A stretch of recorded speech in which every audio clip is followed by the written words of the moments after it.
Welcome to the summit, You Are the Web of Life. And I can now introduce you to Stephen Post. Welcome, Stephen. Thank you, Susan. It's a delight to be with you. Thank you for being here.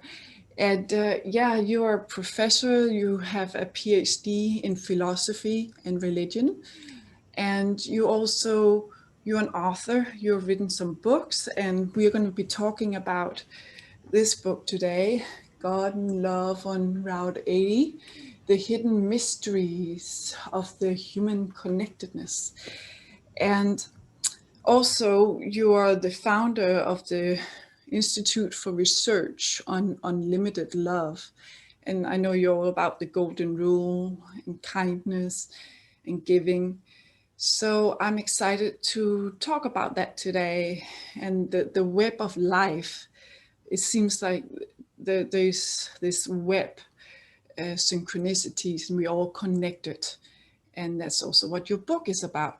And you had some recurrent dreams when you were 15 about this blue angel that spoke to you, and you were in the mist in the west. And you ended up going to the west, and you ended up being in the mist on a bridge, and you saved a person's life who was about to jump, and later on you were saved as well. And that's what the message was in your dream too. You save him, you too shall live. So it's interesting how that came true. And maybe can you talk about this synchronicity that life is? Yes, I am one of those who has experienced directly or through others this oneness of mind in which we all share.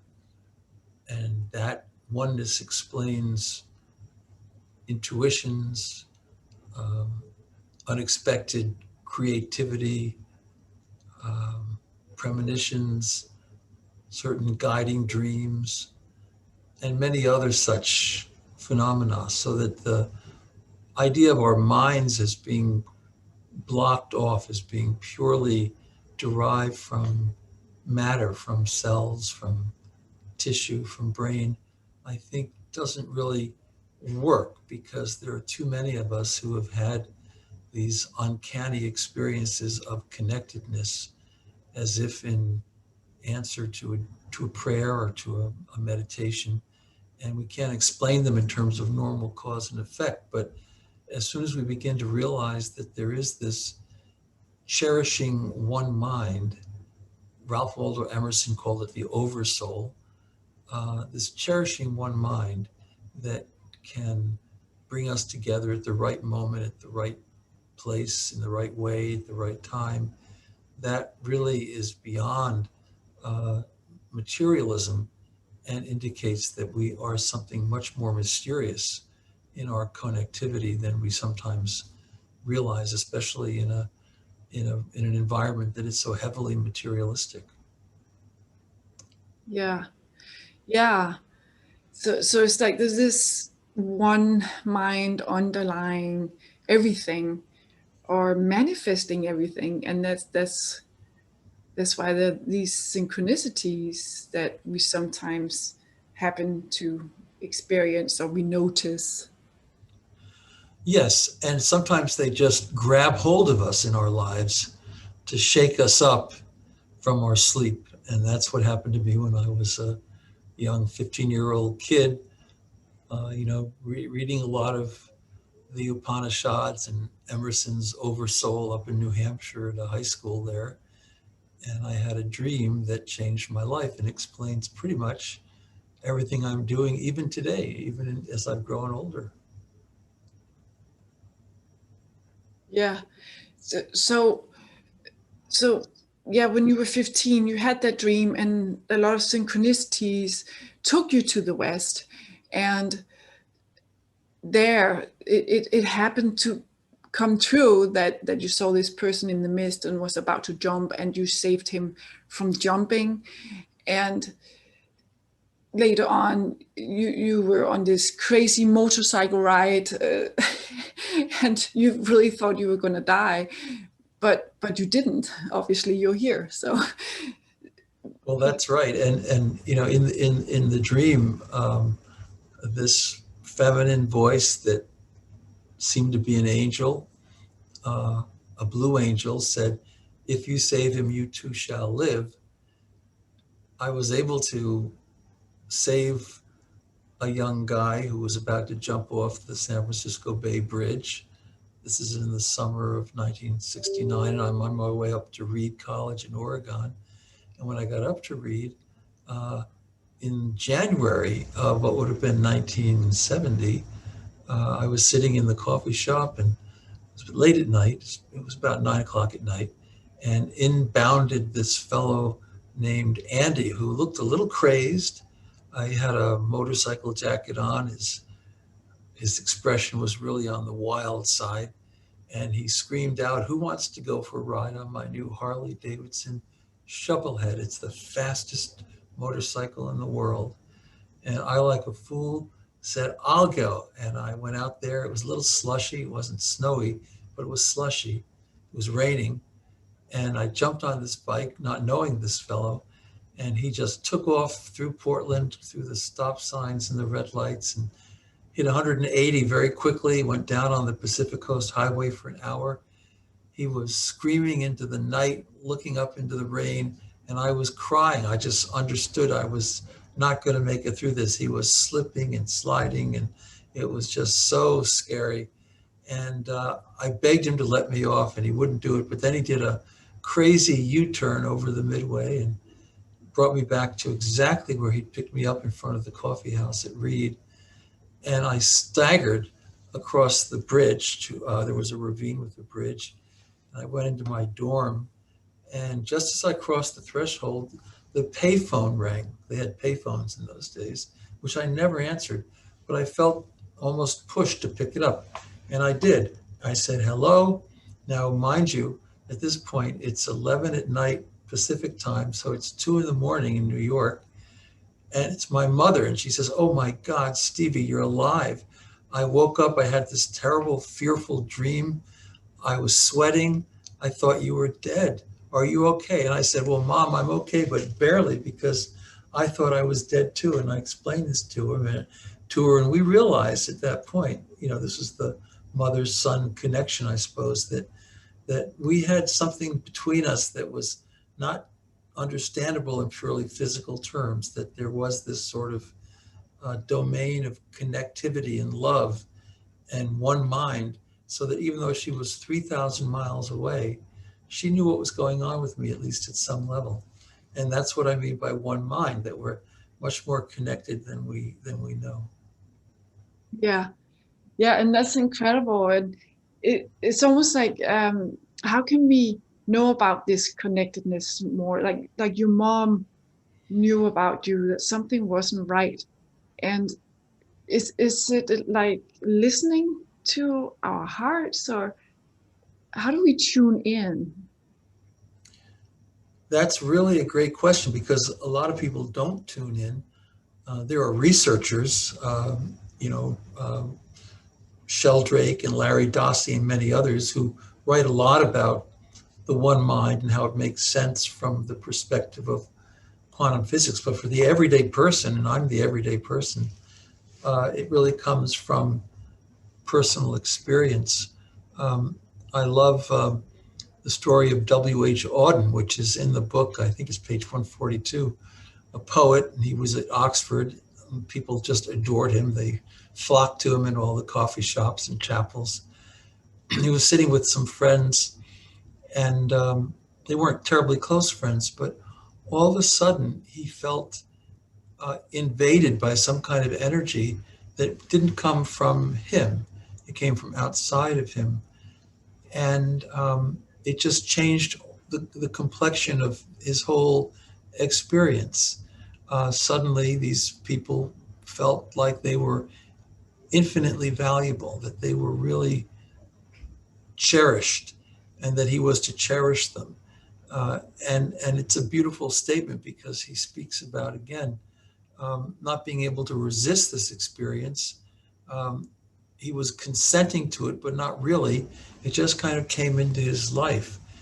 And some people do have those experiences, and I've had them too. I was sitting here in my office some years ago, maybe 6, 7 years ago now, and a young gal came in, a Korean American student who was really struggling with medical school, and she wanted to leave, and and I said, well, I could maybe talk to you tomorrow. Why don't you email me and we'll figure out a schedule?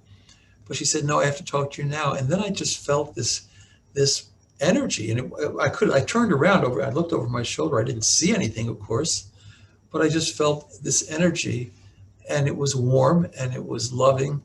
And I just knew at that moment that I had to stop everything that afternoon. I had to let go of my organized schedule, my hyper organized schedule, and just devote my time to this young lady, which I did. And she took a year off, but I mentored her, and she wrote reflections on becoming a physician. She was a very spiritual woman, and she wondered if she could bring those two things together very adequately, or if she should just leave medicine.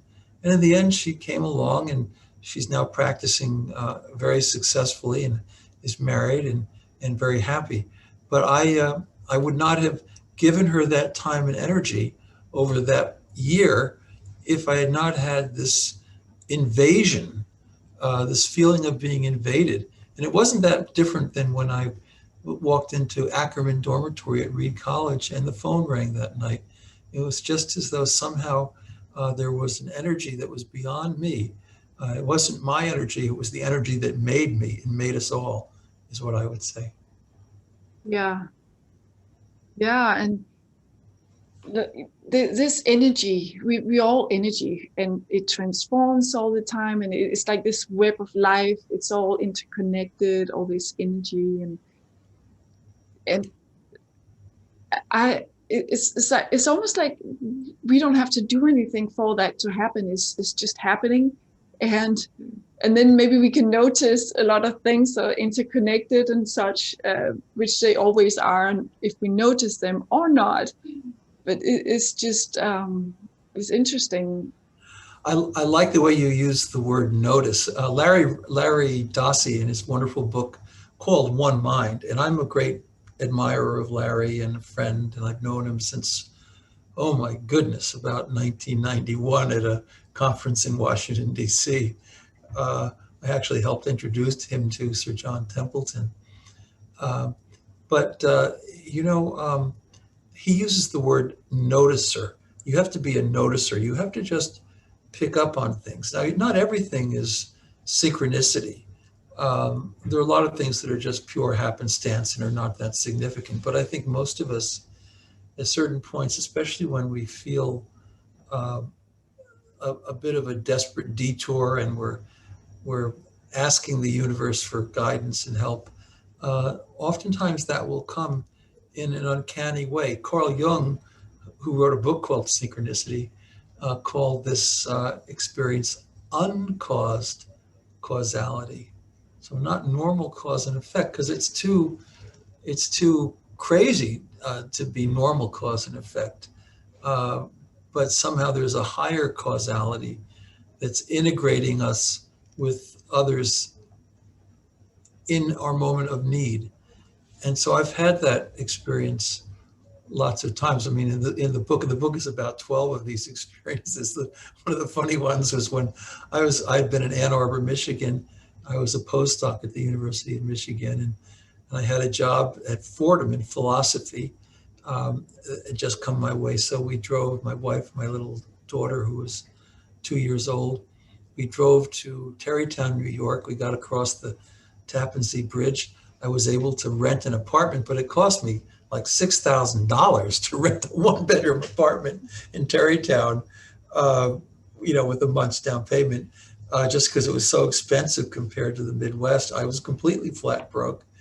So my wife and I were in our little secondhand Nissan Sentra, okay, and we said a prayer and meditated, and we prayed that somehow or another someone would just immediately come into our lives and give us some money so that we could get through the day. I could spend the night in the hotel, and then I get my pay the next morning. So I'm sitting there with my wife, and I don't hear anything or feel anything, but there's a little uh, touch on the car, a little hit, I guess, that she sensed, and she said, somebody hit our car." And I said, I don't think so." And I went out, and there was this guy who was African American. He was big. He's about 6'5", and had a big white suit on, big white hat. And he said, "Oh, I'm so sorry. I'm so sorry. I didn't mean to hit your car, but let's just take care of it this way." And he pulled out his wallet, and he had a big, crisp $100 bill. And he said, "How about this?" And I said, "Sir, you are the answer to a prayer." Now, something like that, you can try to explain it as just a matter of probabilities, and chance, but it's easier actually to think that somehow that event, that interaction, was more orchestrated and more mysterious than mere probabilities. Yeah. Yeah. Like sometimes the synchronicities are just so in your face where it's like, whoa, what is going on here? Yeah. Something bigger is playing this out here. And that's why I wrote God and Love on Route 80, because I've done a fair amount of scientific work. I'm more the philosopher humanist in medical schools, but I also do science projects of various kinds, social science, and even sometimes a little bit of biological research. So for me, this culture that I'm in is dominant. And I know lots of people on faculties at Ann Arbor, Michigan, 20 years at Cates Medical School, here at Stony Brook, even before that, the University of Chicago, who have these experiences, Susan, that you're mentioning, just these kinds of in-your-face moments where you just do not think this is explicable in ordinary naturalistic terms. And you begin to realize that maybe there's something more, something much more to reality than we can see. So they've had these experiences, but they're afraid to mention them. They don't like to talk about them because they know that, well, this is a materialistic culture and a materialistic ethos, and they have to be able to explain everything in terms of matter. And synchronicity indicates that actually there's something more fundamental than matter, that mind doesn't come from matter, but rather matter comes from mind. So the whole idea of mind before matter, which is what all these great spiritual traditions say, and what a lot of philosophers of mind today believe. I know many great philosophers of mind who just don't believe that anyone has adequately explained how you can get from matter, from tissue, to something as phenomenal as mind and creativity. So I think that the scientific world is a little bit prejudiced against something like synchronicity, and yet people have these experiences. So I wrote God and Love on Route 80 just because I wanted people to be disinhibited, to be freed up, sometimes to be able to talk about this experience. Yeah. Yeah, and there are definitely a lot of synchronicities there. And so it's also like the giving, like you followed your dream and you did save a person, and it's almost like this giving, or this love of caring for one another, this kindness is the driving force of life, or of the one mind, call it what you want. Yeah, of ultimate reality. John Templeton was a great investor of the Templeton Funds. He was also a mystic. And in 2000, he sent me a fax from Nassau in the Bahamas, where he lived. He didn't email. He didn't like email much, but he loved faxing. And he said, we should start an institute to study the greatest human experience of love for all people without exception. And then I faxed back, "So John, what should we call this?" He said, "Well, let's call it the Institute for Research on Unlimited Love." And I had a moment of trepidation. I thought, hey, this is going to be a little hard to swallow, because I was actually, at that time, I was in the medical school, and a lot of my friends down the hallway were geneticists and so forth. And I didn't know if this was going to work too well. So I faxed back, "Sir John, why don't we call this the Institute for Creative Altruism?" Because altruism is more of a sciencey term, and it's not quite so threatening. And he faxed back, "No, I think unlimited love up to $8.9 million. And I faxed back, "Sir John, I love that language. It jumps right off the page." And he was so correct. And then he quickly faxed me a few days later. He said, "And don't just study human love, but that would be arrogant." He said, "That would be terribly arrogant. You can study human love a little bit, but I mainly want you to study the love that made humans." And what he's talking about there is this kind of cherishing love that is throughout the universe, that gives rise to everything, that underlies all material reality, but then in a very special way is within each of us, within our own souls, if you will, our own inner being, our own inner light, and can inspire us with this power of love. And that's what was happening to me with that medical student right here in this office. She was right at that table. Or happened to me in Portland, Oregon, when I got into the dormitory and called, and my mom called. Just right at that moment, she called, unbelievably.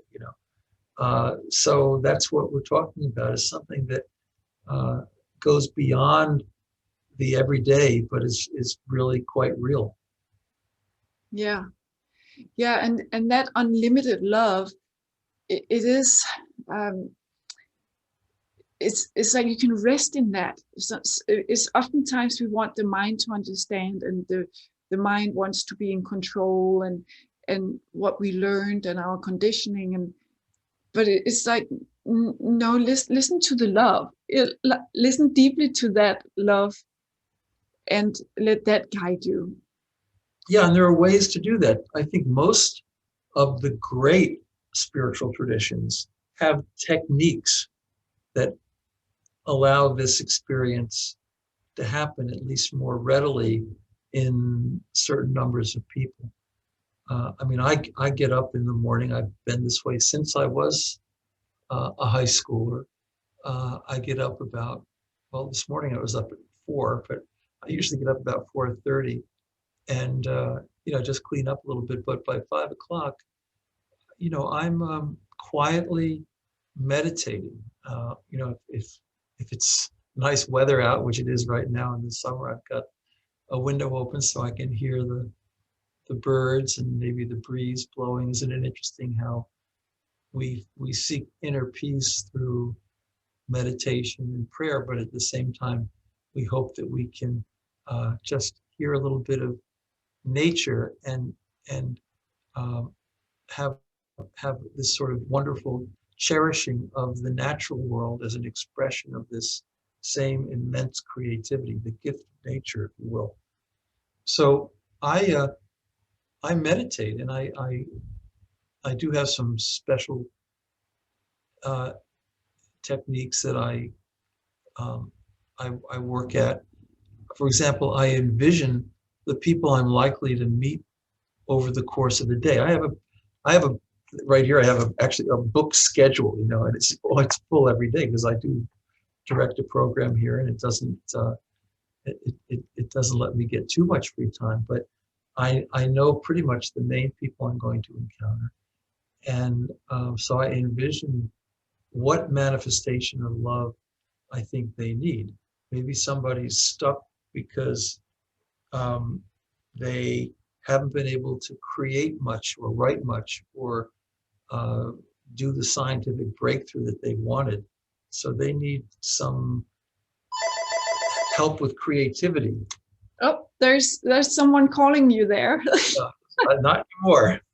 Okay. And so I imagine myself responding to them and giving them some helpful tips.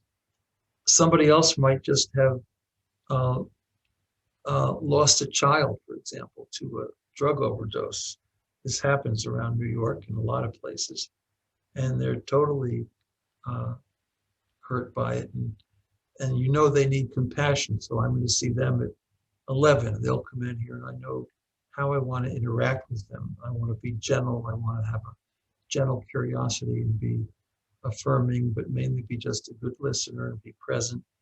Maybe there's somebody else who I know will come in and they have really loused up. They've really made some dreadful mistakes in relationships over the last few weeks, and everybody's mad at them. And I know that they just want to come in and be forgiven because, hey, we're all imperfect. Nobody's as perfect as they like to think they are.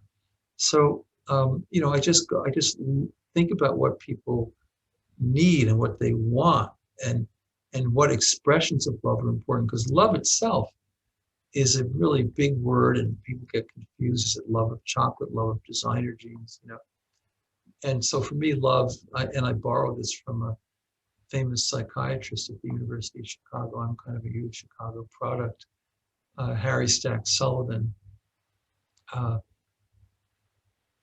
When the happiness and the security of another person is as real to you as your own, you love that person. So you think about it, it kind of works. There's no crazy ancient language, no Greek, no Sanskrit, just straightforward.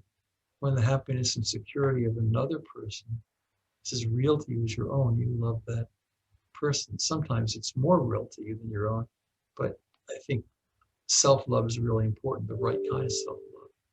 So I think more about the expressions of love in everyday life, um, and how people can connect to those. Loyalty, people need loyalty. They're really struggling because their relationships have been dissolving left and right. They need someone who can sit down with them, and I'll rehearse this in my mind and say, look, I'm here for you. I don't abandon anybody. I'm always here, and you just need to know that, so they have a sense of stability and loyalty. And loyalty is an expression of love. And mirth. I mean, look, a tasteful, uplifting, non-derisive bit of mirth is an expression of love too. And so I'm pretty well known for having these quick, simple, fairly childlike jokes that I'll use as appropriate to kind of help people reframe their emotional situation. Like, for example, I was saying this morning. What did the envelope say to the stamp? Do you know that, Susan? No. The answer is, stick with me and we'll go places. Okay. So just uplifting stuff like that is really important, because humor is a gift. It helps people to rethink how they're reacting to the world around them.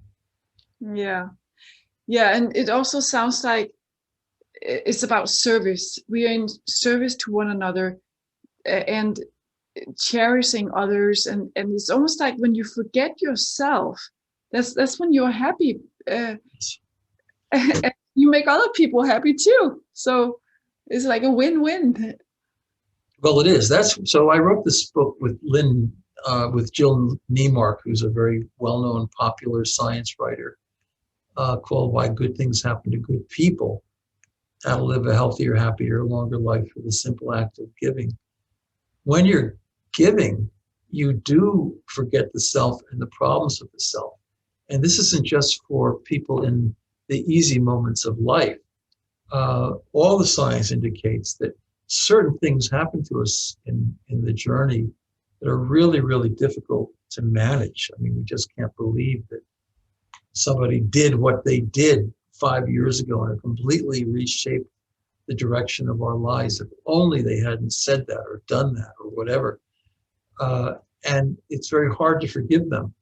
But the best approach is really to just focus on helping others, on service. And that's what I did when I came here to Stony Brook. It wasn't so easy because I really didn't want to leave Cleveland, Ohio after 20 years, but I won't go into it. Circumstances were suddenly deteriorating, so I took a new job. I wasn't absolutely go for this, but I had to make do with it. And sometimes, the best thing you can do is just concentrate on building and contributing to the lives of others. And then with time, your memory of some past event will fade a little bit. The edges will round off, and you'll probably get to a point where you begin to ask yourself, maybe it was wrong of me just to point the finger at them, that they made this happen. Maybe I had something to do with it too. Maybe I'm partly responsible. I could have handled it a little differently. So I believe in serving others as a way of kind of expanding the canvas, like a Jackson Pollock painting when he was out in East Hampton here on Long Island. He'd throw a big gob of paint down on the canvas and it just looked like hell. But then after he covered it all over with wonderful, energetic lines of color, it would look like something beautiful. So that's what life is. It's about expanding the canvas and making very difficult moments and experiences something that ultimately fits into a tapestry of beauty. Yeah. Oh, wow. Well, thank you so much, Stephen. It was so great to have this conversation. And how can people find you? You have a website? Yeah, well, the Institute is unlimitedloveinstitute.org. So named by Sir John Templeton, unlimitedloveinstitute.org. And we support a lot of interesting studies on this kind of experience of invasive love, if you will. And then my personal website is Stephen with a PH, Stephen G Post, no periods, just StephenGPost.com. And then, of course, I'm at Stony Brook University too, but I keep the Institute and my spiritual work a little bit separate from the state of New York taxpayer. You got to have boundaries. Yeah, but it's great that you have a couple of websites where people can look into your work and your research as well. And yeah, well, thank you so much for being here. I really appreciate it. Thank you. It's a pleasure, Susan, and I wish you the best. You do a nice job. Very nice job.